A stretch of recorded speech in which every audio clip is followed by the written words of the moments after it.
Are you ready to turn your investments into retirement income? Listen in as Jeremy Keil and his guests reveal ways you can make smarter retirement, investment, and tax planning decisions to achieve your ideal retirement. You will learn more about your money so you can feel better about your money and make better money decisions. Now, on to the show. Welcome to Retirement Revealed. I'm your host, Jeremy Keil, and we're here to turn your retirement savings into a consistent income. Today, I'm joined by my producer, Eric Johnson. Eric, how are you doing today? I am doing great, Jeremy. Glad to be back, and I know what you're discussing today, and I'm excited to get into it. You got it. This is part of our series here. We've got the 4 weeks before the election in fall of 2022, and we're calling it How to Fix America. So I think you and I can figure it out, although we might need a little bit of help. And so what we did is today we're going to try to fix America, talking about our federal income tax system. And you might remember having Larry Kotlikoff. He's an economist and professor at Boston University, one of the top 25 most influential economists in the world. We had him on a little bit ago, and when we had him on, we said, Larry, you're an expert at the American tax code. Tell us, what would you do to fix the American tax code? So we're just going to listen to what Larry had to say for us right now. All right, well, Larry, we're going on a series right now called How to Fix America. Hopefully we can do it all just in about an hour. That's all it's going to take, I think. But there's a lot of stuff going on. Right now, today, we're talking about the tax code, and you've clearly written about a lot, thought a lot about it. I'm curious from you, Larry, what is the number one problem with the tax code, and how would you prefer the tax code to be set up? Well, I'd like us to tax consumption and get rid of the federal income tax and get rid of the corporate income tax and tax consumption and do it on a progressive basis. So I would like us to have a federal retail sales tax, a value-added tax. I'd also like to make the payroll tax, keep the payroll tax, but make it progressive by exempting the first $40,000 of earnings.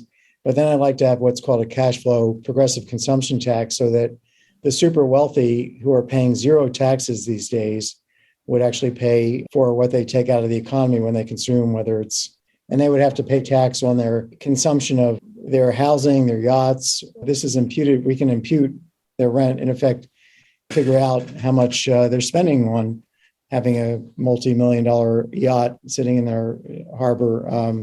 There's an implied rent, and that's consumption. So we'd be taxing the rich. Now, the way the current rich avoid taxes, just to be clear, is that they just borrow against their wealth. So if you have $1 billion, you just go to the bank and say, well, I need to borrow $20 million this year to cover my consumption.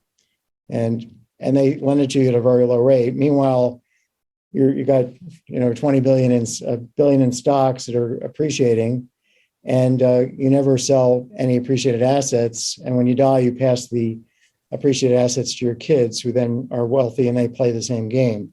So we need we need equity, but we also need to, apart from such a bold move, really radically reforming the tax system, we need to adjust the tax system immediately for inflation. We need to fully index the system so that people are not taxed on nominal capital gains because just prices have gone up and of assets and everything else, that interest rates are going up. Clearly, a component of the return you're going to get now on higher interest rate is just inflation. It's not a real return. People are going to get taxed on that.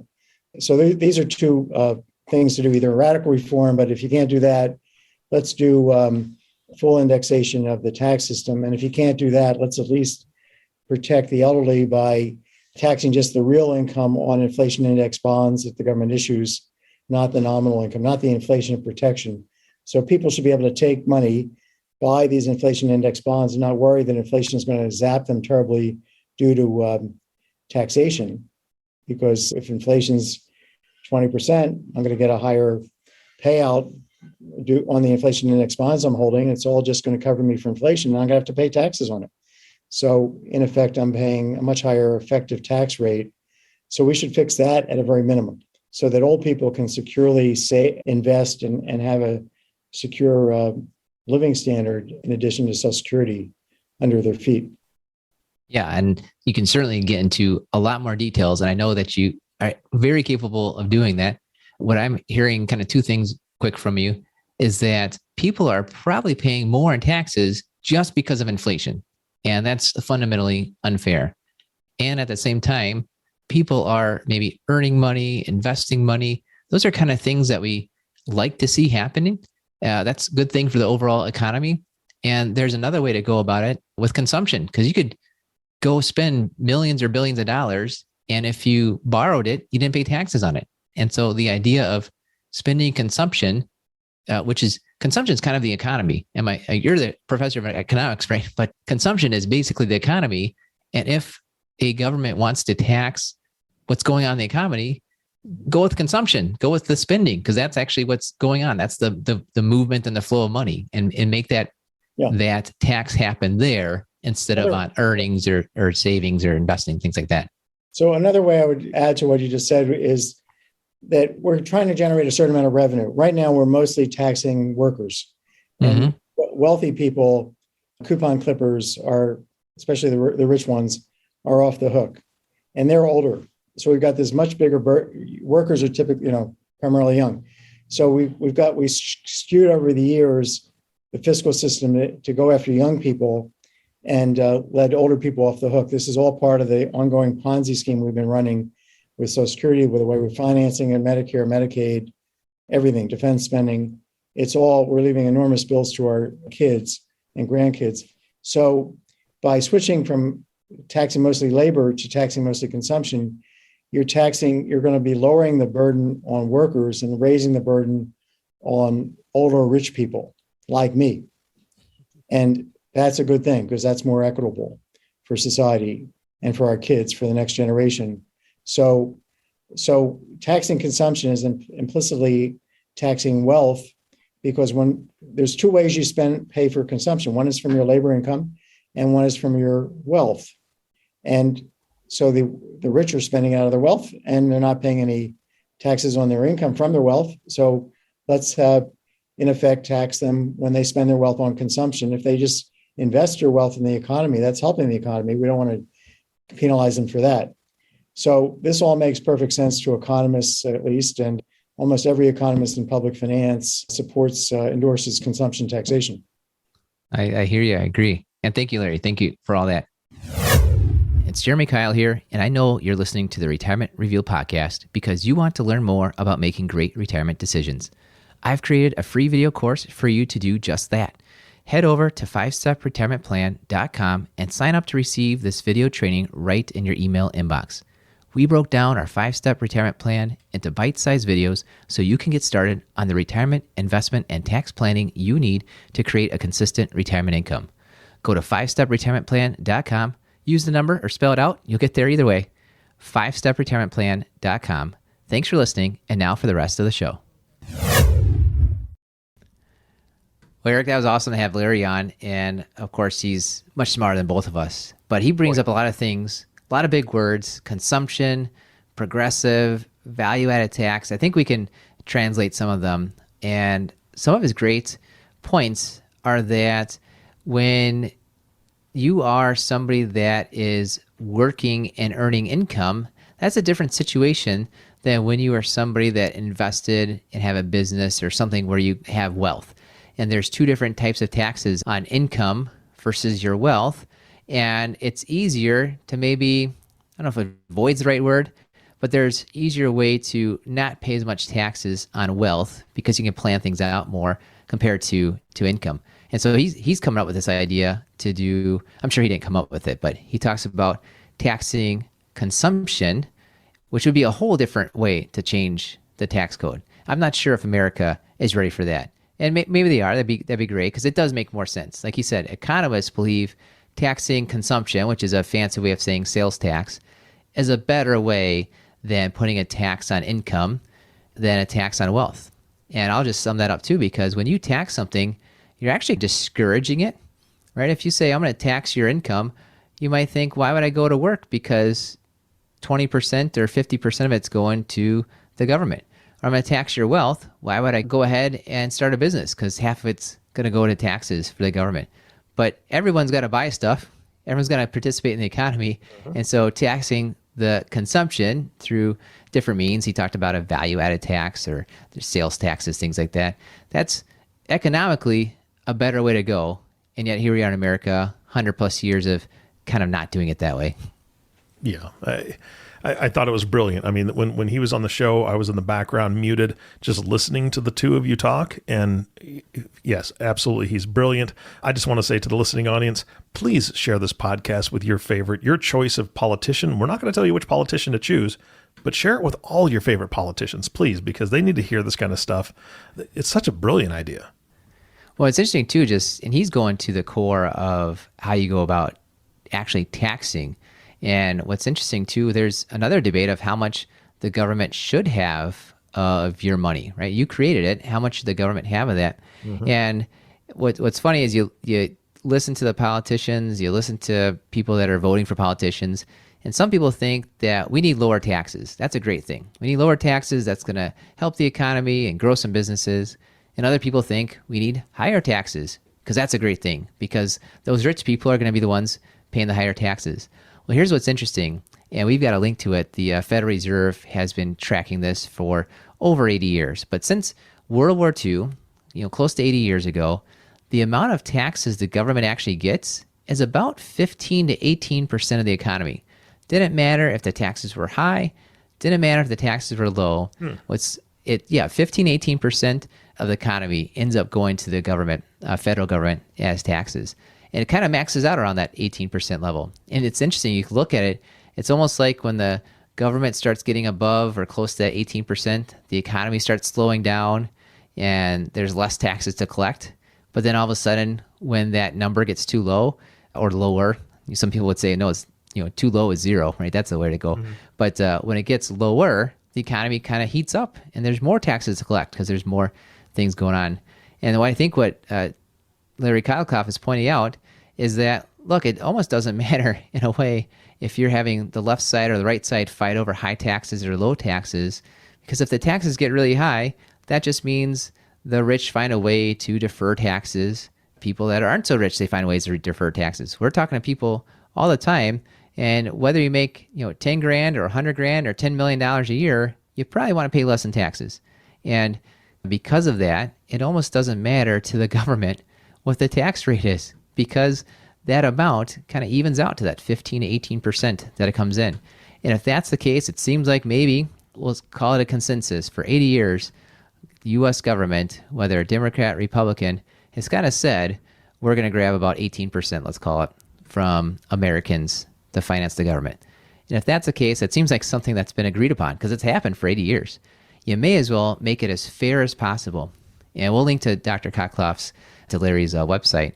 And something he said right on there, he said our tax and transfer system generates far too little revenue. I might disagree with that one, but here's where I agree with it. It says places most Americans, rich and poor alike, in extremely high effective marginal tax brackets, which dramatically reduce incentives to work and save. Real tax reform requires radical changes to what we tax and how we tax it. I agree with a lot of that. Mm-hmm. And there's a fancy term in there called marginal tax brackets. And you ought to listen to this and learn this term, because we talk to people all the time and they say, oh, my effective tax rate was 7%. My tax bracket was 12%. And we say, you know what? Your marginal tax bracket, which is what is the tax on the next dollar that you earned in income or the next dollar that you maybe saved off your income? What does that cost you or help you out on? What's the marginal cost. And we've seen it so many times where, yes, you might be in the 12% tax bracket, but the next dollar, the next $100, the next $1,000, it's going to cost you 41%. We met a couple a few months ago, and they were talking about the Affordable Care Act and how there's this thing called the cliff, where you get these premium subsidies. The government will help you with your health insurance until a specific point. It's called the cliff, where you go over that cliff by $1, and there goes all of your premium subsidies. And they're saying, yeah, things are looking good. I was out of work, but it's fine. We had the Affordable Care Act. My wife was still working. And then she got a $2,000 bonus. And we did our taxes in April, and we had to pay back $8,000 in the premium. What kind of nonsense is that? To say you got a bonus for $2,000, and because of that, you lost $8,000 in taxes. Jeez. There's things like that are in the tax code that Larry Kotlikoff is correctly pointing out that's ridiculous. Why would you do that where all of a sudden you earn one extra dollar and you pay more in your Medicare? You earn one extra dollar and you lose hundreds or thousands of dollars in different subsidies. And it's not just for the rich, it's for people that aren't so rich. He talked about it where it was he called it a poverty trap, where all of a sudden you earn an extra dollar and you miss out on that tax credit. You miss out on that government program. So why would you bother to go out and earn that extra dollar? It's just trapping you in a certain situation. And so he's got some good ideas on there. And of course, you could argue back and forth about the levels of taxation and things. But what's so interesting right there is that the government for 80 years has been getting about 17 or 18% of your income as Americans in the long run. And it doesn't matter whether taxes are high or low, Democrat or Republican. So you at least make it as fair and simple as possible. Yeah, that'd be nice. Because, as it is, the saying, the rich get richer, the wealthy can afford the high dollar accountant that can then find them all the loopholes that they can take advantage of, where most of us are going to TurboTax or, doing something online to where, hey, this is what I can do. And this, you just don't know all the different things you could possibly take advantage of to lower that tax rate, to get a better deal, to not pay as much. And it's not that it's unfair that accountants are getting paid well by people that can afford it, but that's kind of that advantage. Well, right. And it's interesting. A lot of what I do, I hope doesn't exist someday, right? We do a lot of tax planning, and it's saying based on the tax code, you ought to pay your taxes this year instead of that year. You ought to take your money out from this account instead of that account. That really doesn't do one thing at all to advance the world, right? It helps you save some tax money, and I'd love to help you save some tax money. And it's amazing that when you plan things out, that you can save tax money. And at the same time, it's a complete shame that your decision on when you check a box is going to hurt or help you on your Social Security, or it's going to say, if I take money from account A versus account B, it's going to hurt or help you on your tax planning. Or you take money out from your account in December instead of January. Well, that's 2 different tax years. That's could be 2 different tax situations. And yet we're spending so much time doing that tax planning because the government's made it so complicated. And I think the summary of what Larry Kotlikoff's saying there and what we're saying is that it should be as simple as possible. He's got some ideas on there where he says for FICA taxes, the payroll taxes, the first $40,000 of income, you shouldn't pay that. All right, a lot of people say, oh, the poor don't pay taxes. Well, there's payroll taxes. Those payroll taxes add up to about 15% between you, the worker, and the company employing you. And some people say, well, that means the company's paying it. Well, the company could be paying you that money instead of paying it to the taxes. So really it's 15% of taxes on your income. And that's a fairly high income tax on when you're making 10 grand, 20 grand, 40 grand.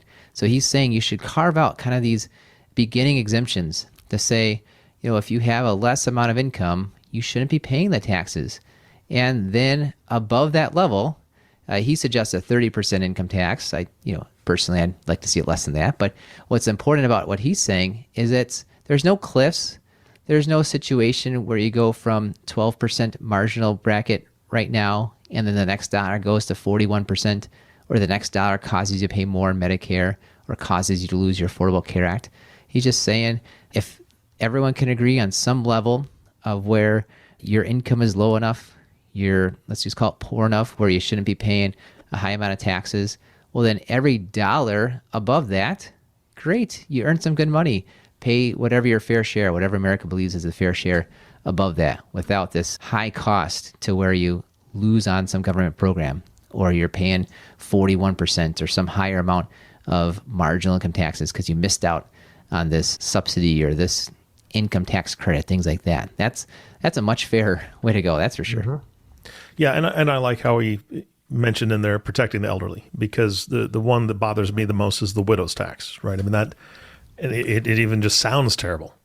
Yeah, and of course, there's no income tax law that I know of that says, here's the tax on widows, but it happens that way because when you're a married couple and you're making $105,000, you're in one of the lower tax brackets, the 12% income tax bracket.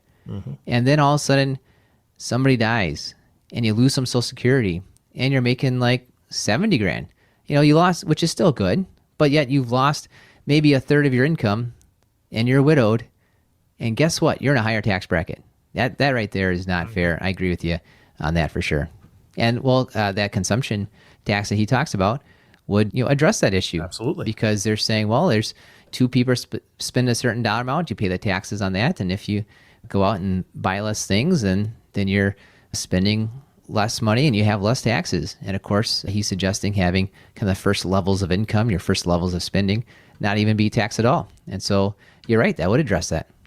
Yeah, and I think it also, I'll just throw this out there, I think it would also benefit the environment. And the reason I draw that parallel is because people would think twice about buying something brand new. They could buy it used. Absolutely. Save some money, not be taxed as high or at all, depending on where they buy it. And then you're not being a consumer that's just ready to throw things away because they want to get something that's newer. Yeah, you got it. Awesome. Well, thanks, Eric, for joining us on the show. It's been fun to talk it through with you. Thank you to everyone for coming along on this ride. We're halfway through How to Fix America. Today, we're talking about our federal income tax system. And just to summarize it, look, it's been 80 years where the government's been taking basically 18% of your income, your economy, the American economy. It doesn't matter if it's Democrat or Republican. It doesn't matter if taxes were high or low.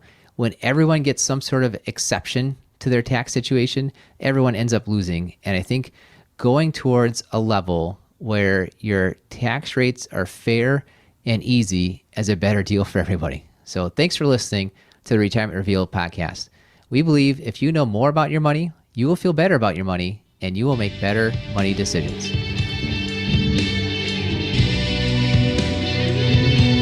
Thank you for listening to the Retirement Revealed podcast. Click on the subscribe button below to be notified when new episodes become available. Visit retirement-revealed.com to learn more. The information covered and posted represents the views and opinions of the guest and does not necessarily represent the views or opinions of Keil Financial Partners. Keil Financial Partners does not provide legal, accounting, or tax advice. Consult your attorney or tax professional. Representatives have general knowledge of the Social Security tenets. For complete details on your situation, contact the Social Security Administration. Keil Financial Partners is a part of the Thrivent Advisor Network, a registered investment advisor. The content has been made available for informational and educational purposes only. The content is not intended to be a substitute for professional investing advice. Always seek the advice of your financial advisor or other qualified financial service provider with any questions you may have regarding your investment planning.